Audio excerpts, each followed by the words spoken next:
Hello student, my self Anil Kushwaha from chemistry cracker classes. आज हम आपके लिए टॉप 5 सीरीज़ में एक नई चीज़ लेकर आए हैं। आज का हमारा टॉपिक रहेगा असर्शन रीजन टाइप के क्वेश्चंस हम लोग डिस्कस करेंगे। मैं आज आपके लिए सेलेक्टिव क्वेश्चंस लेकर आया हूँ सॉलिड स्टेट से। आपको जैसा कि पता है कि आपका जो नया पैटर्न है एग्ज़ाम का, उसमें हमारे ऑब्जेक्टिव क्वेश्चंस भी आ रहे हैं और असर्शन रीजन टाइप के क्वेश्चंस भी आ रहे हैं। एक बात मैं आपको पहले बता दूं कि ये भी आपका एक ऑब्जेक्टिव क्वेश्चंस का ही पैटर्न है, लेकिन थोड़ा सा एडवांस पैटर्न है। हमें इसके लिए थोड़ा सा अलग से काम करना होता है। हालांकि आंसर्स हमें ABCD के हिसाब से ही करना करना होता है, लेकिन हमें पहले थोड़ा सा सोचना पड़ता है कि क्या मेरा ये आंसर्स ठीक होगा या नहीं होगा। ठीक है, मैंने काफ़ी देखा है, जब हम लोग चेकिंग करते हैं तो मैंने काफ़ी देखा है कि स्टूडेंट इस टाइप की प्रॉब्लम्स बहुत कम करते हैं और बहुत उल्टे सीधे तरह के आंसर्स देने का प्रयास करते हैं। तो मैं पूरी कोशिश करूंगा आपकी प्रैक्टिस हो। मैं हर चैप्टर से आपको टॉप 5 क्वेश्चंस दूंगा और मैं पूरी कोशिश करूंगा कि आपका पेपर्स बहुत अच्छे से हो। मैं ये भी कहता हूं कि ये टॉप 5 क्वेश्चन ज़रूर हैं, लेकिन ये भी ज़रूरी नहीं है कि यही आपके एग्ज़ाम में आएंगे। लेकिन मैं ये भी कहूँगा कि इससे बाहर भी कुछ नहीं आएगा। आप पूरा प्रयास करें, डेली प्रैक्टिस करते रहें। ठीक है, आइए हम लोग स्टार्ट करते हैं क्वेश्चन से। पहले मैं पैटर्न बता दूं कि हमें क्या करना होता है इस टाइप के क्वेश्चंस में। ठीक है, हमें 4 स्टेटमेंट मिले होते हैं, जैसा कि मैंने बोर्ड पे लिख रखा है। हमें 4 स्टेटमेंट मिले होते हैं। हमारे चारों जो ऑप्शंस होते हैं वो इस तरीके से होते हैं: if both assertion and reason are true and the reason is correct explanation of the assertion. मतलब जो असर्शंस आपको दिया गया है वो बिल्कुल ठीक है और जो रीजन आपको बताया जा रहा है वो भी बिल्कुल ठीक है, और जो रीजन है वो असर्शन का करेक्ट एक्सप्लेनेशन है। ये उसका फर्स्ट ऑप्शन होगा आपका। आइए दूसरा पढ़ते हैं। दूसरा ऑप्शन आपका ये कहता है कि if both assertion and reason are true but the reason is not the correct explanation of the assertion. दूसरा ऑप्शन आपसे ये कहेगा कि ये दोनों बातें ठीक तो हैं, असर्शन अपनी जगह ठीक है और रीजन अपनी जगह ठीक बोला जा रहा है, लेकिन ये जो रीजन है वो आपके असर्शंस का करेक्ट एक्सप्लेनेशंस नहीं है। ये बी ऑप्शंस होगा। इसी तरीके से सी ऑप्शंस होगा। उसमें उसमें हमसे कह रहा है कि हमारा जो असर्शन है वो तो ठीक है सर, लेकिन जो आपको रीजन्स आप जो बता रहे हैं वो बिल्कुल गलत है। ये सी ऑप्शंस होगा हमारा। ठीक है, और फिर चौथा ऑप्शन हमारा ये है कि सर असर्शन रीजन दोनों ही गलत है। तो आप लोग समझ चुके हैं, इस तरीके के 4 ऑप्शंस होंगे। 4 ऑप्शंस आप समझ लीजिए कैसे होंगे। वो पहला ऑप्शन कहेगा कि ये दोनों बात तो ठीक है और ये उसका रीजन जो है वो एक्सप्लेनेशन है, करेक्ट एक्सप्लेनेशन है।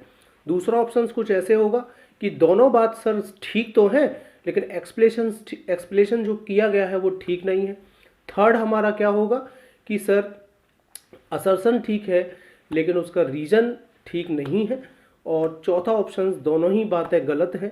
तो हमें यही पता करना होता है। तो मैं आपको पहले बता दूं कि आप जनरली हम लोग बहुत जगह से पढ़ते हैं, आपके पास बहुत सारे सोर्सेज हैं, लेकिन क्वेश्चंस नहीं करते तो हमारी नॉलेज अपडेट नहीं होगी। मेन नॉलेज जो इंक्रीज होगी वो केवल क्वेश्चंस करने से होगी। आप ज़्यादा से ज़्यादा क्वेश्चंस लगाएं अपने किसी भी कॉम्पिटिशन्स को फाइट करने के लिए। ठीक है, तो आइए हम लोग बोर्ड पैटर्न्स के अकॉर्डिंग क्वेश्चंस लेकर आया हूँ। आइए देखते हैं। मेरा पहला क्वेश्चन है, असर्शन है मेरा, graphite is an example of tetragonal crystal system. ठीक है, ये असर्शन है कि ग्रेफाइट हमारा एग्जाम्पल है टेट्रागोनल क्रिस्टल सिस्टम्स का, और उसका रीजन आपको दिया जा रहा है कि टेट्रागोनल सिस्टम्स के लिए जो ए और बी की साइड होती है वो सी की साइड के नॉट इक्वल है, और alpha beta angle 90 but gamma is 120। Gamma is 120। अब याद करिए जो मेरी टॉप 10 सीरीज चल रही थी मैंने वहां भी बताया था।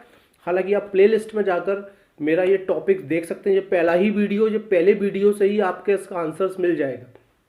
ठीक है, तो आप सबको पता है ग्रेफाइट एक फेमस एग्जाम्पल है किसका, हेक्सागोनल क्रिस्टल सिस्टम्स का। 3D में टोटल 7 सिस्टम्स होते हैं और हेक्सागोनल क्रिस्टल सिस्टम्स का ग्रेफाइट अपने आप में एक बहुत अच्छा एग्जाम्पल है।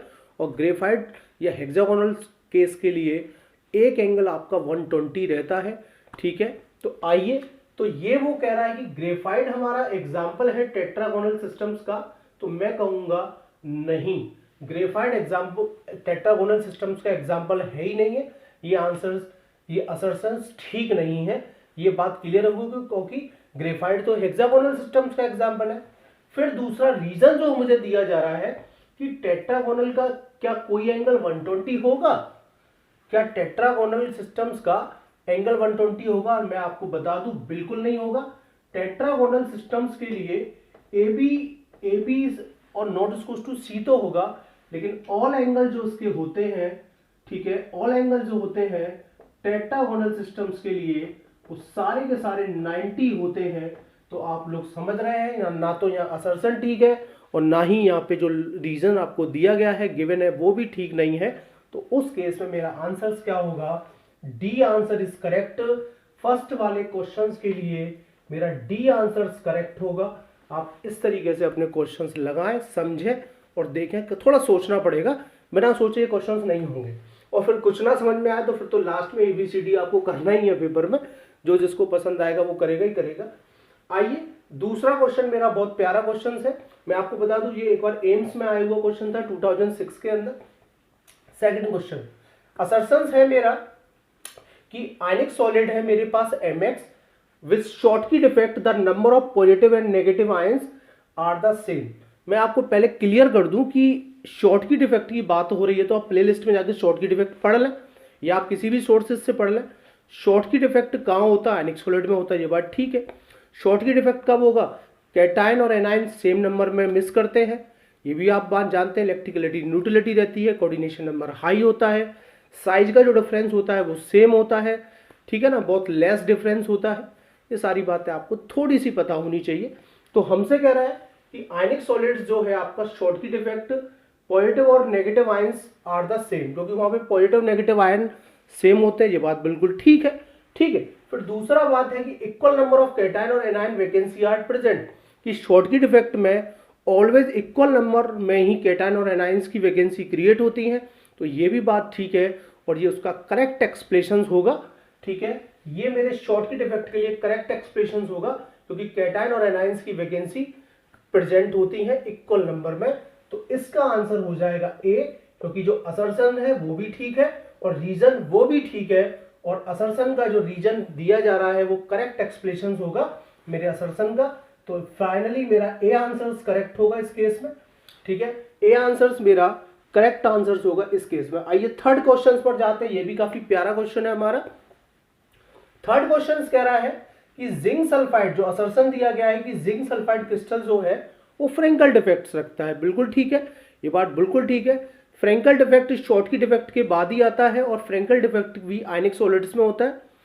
फ्रेंकल डिफेक्ट के अंदर कैटायन अपनी लेटेस्ट साइड को छोड़कर इंटरस्टिशियल साइड में चला जाता है, डेंसिटी में कोई चेंज नहीं आता, लो कोऑर्डिनेशन नंबर का रिक्वायरमेंट रहता है, साइज में डिफरेंस होता है, ये बात ध्यान रखिए, साइज में डिफरेंस होता है। ठीक है, तो आइए, और इसके काफी एग्जांपल है, AgBr है, AgI है, काफी एग्जांपल है। जिंक सल्फाइड भी इसका एग्जांपल है। तो ये बात बिल्कुल ठीक है sir, zinc sulphide Frenkel defect show करता है, ये बात बिल्कुल ठीक है। ठीक है, रीजन की बात करें तो मैंने कहा था कि यहाँ पे साइज में डिफरेंस होता है, यहाँ पे साइज सेम नंबर में नहीं होती, साइज में डिफरेंस होता है। और ये बात वो खुद कह रहा है रीजन में कि Zn की size very small as compare to sulphide, S-2 के कंपेयर में Zn+2 की साइज बहुत छोटी होगी और होती भी है कैटायन की साइज छोटी। ठीक है, तो फाइनली यहाँ पे भी मेरा ये असर्शन भी ठीक है और रीजन भी ठीक है और ये इसका एक्सप्लेनेशन करेक्ट होगा फ्रेंकल डिफेक्ट्स के लिए, क्योंकि यहाँ पे साइज का रिक्वायरमेंट आपका कैसा होना चाहिए, लार्ज डिफरेंस होना चाहिए। तो फाइनली इस केस में भी मेरा ए आंसर हो जाएगा। ठीक है, थर्ड वाले क्वेश्चन के लिए भी मेरा ए आंसर हो जाएगा। आइए हम लोग फोर्थ क्वेश्चन की बात करते हैं, ये भी काफी प्यारा क्वेश्चन है आपके लिए। फोर्थ है हमारा Fe0, मैं लिख देता हूं यहाँ पे साफ साफ थोड़ा, Fe0.93O। ठीक है, ये एक मेटेलिक ऑक्साइड मुझे दे रखा है, ये एक आइडियल क्रिस्टल्स नहीं है, आप लोग देख लें, ये आइडियल क्रिस्टल्स नहीं है, एक नॉन आइडियल क्रिस्टल है। ठीक है, ठीक है ना। तो आइडियल क्रिस्टल्स में तो सेम नंबर में होता है, इलेक्ट्रिकलिटी न्यूट्रलिटी आपकी बैलेंस रहती है। तो आपसे कहा जा रहा है कि आपका ये जो Fe0.93 ऑक्साइड है ये मेटल एक्सिस डिफेक्ट शो करता है। मैं आपको बता दूं, इस टाइप के नॉन आइडियल क्रिस्टल्स जो होते हैं ये मेटल एक्सिस डिफेक्ट नहीं शो करते, ये नॉन स्टाइकोमेट्रिक डिफेक्ट शो करते हैं। तो ये बात बिल्कुल गलत है, ये मेटल एक्सिस डिफेक्ट शो ही नहीं करता, ये क्या शो करता है, नॉन स्टाइकोमेट्रिक डिफेक्ट। ध्यान रखिए इस टाइप के जब भी आपको मेटल ऑक्साइड मिले ये नॉन स्टाइकोमेट्रिक डिफेक्ट शो करेंगे, जब भी उनमें ये इस तरीके के नंबर्स बड़े डिस्टर्ब से आपको दिखाई दे। ठीक है, अब लॉजिक दिया जा रहा है कि मेटल एक्सिस डिफेक्ट जो होते हैं can be due to absence of extra cation in interstitial sites. तो मैं आपको क्लियर कर दूं, नॉन स्टाइकोमेट्रिक डिफेक्ट जो होते हैं या तो वो आपके एनाइन की लेटिस साइड के छोड़ने के कारण एक इलेक्ट्रॉन्स होल्स में जनरेट होगा, या तो उस वजह से होते हैं, या कैटाइन के एब्सेंस नहीं प्रेजेंस होने की वजह से होता है। और यहां पे क्या लिखा हुआ है, एब्सेंस, लेकिन प्रेजेंस होगा कैटाइन इंटरस्टिशियल साइड में तो मेटल एक्सिस डिफेक्ट होंगे। तो जैसा कि आप लोग समझ रहे हैं कि कैटाइन आपका प्रेजेंस होना चाहिए इंटरस्टिशियल साइड में तो मेटल एक्सिस डिफेक्ट्स होंगे, लेकिन ये तो एब्सेंस कह रहा है और ये ना ही मेटल एक्सिस डिफेक्ट शो करते हैं, ये तो नॉन स्टाइकोमेट्रिक डिफेक्ट शो करते हैं। तो ये दोनों ही बात गलत है। फाइनली इस केस में मेरा आंसर क्या हो जाएगा, D answer is correct answer. ठीक है, D answer is correct answer. ठीक है, आइए मेरा 5 लास्ट क्वेश्चन है, ये भी काफी अच्छा क्वेश्चन है, आप लोग देख सकते हैं।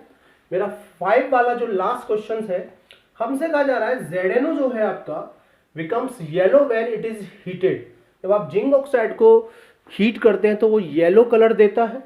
ठीक है, रीजन दिया जा रहा है NaCl becomes yellow when heated in the presence of Na vapors due to the anion vacancy। ठीक है, मैं आपको पहले Na की बात बता दूं पहले मैं Na की बात बता दूं कि ये दोनों नॉन स्टाइकोमेट्रिक के ही पार्ट है, लेकिन जो NaCl becomes yellow when heated in the presence of Na vapors due to the anion vacancy, ये जो anion vacancy होती है क्रिएट, ये रेस्पॉन्सिबल होती है एप सेंटर कह लीजिए, कलर सेंटर्स कह लीजिए, और जिनके पास एप सेंटर्स होते हैं वो हमारे पैरामैग्नेटिक नेचर्स के होते हैं। ये बात भी हमसे पूछी जा सकती थी। तो ये एप सेंटर्स के लिए रेस्पॉन्सिबल है। बात किसके लिए है, ये एप सेंटर्स के लिए रेस्पॉन्सिबल बात है।